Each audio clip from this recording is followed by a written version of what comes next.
So maji hapa ilikuwa inasumbua watu. So nyumbani ni wapi hapa? Kwanza juu tu. Unaishi hapa juu?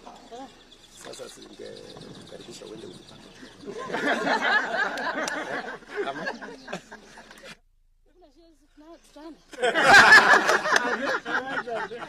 Haya, unajua hawa watu?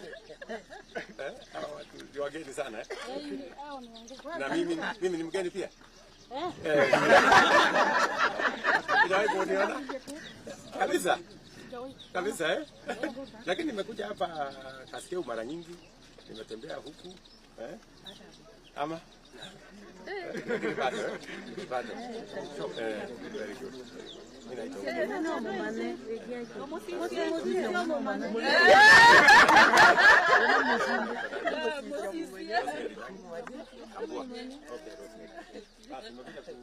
Hii daraja yenu tumetengeneza.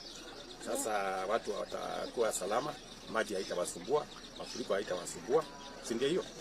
Alafu sasa huko juu tutasukuma sasa hiyo barabara ifike Chambeke.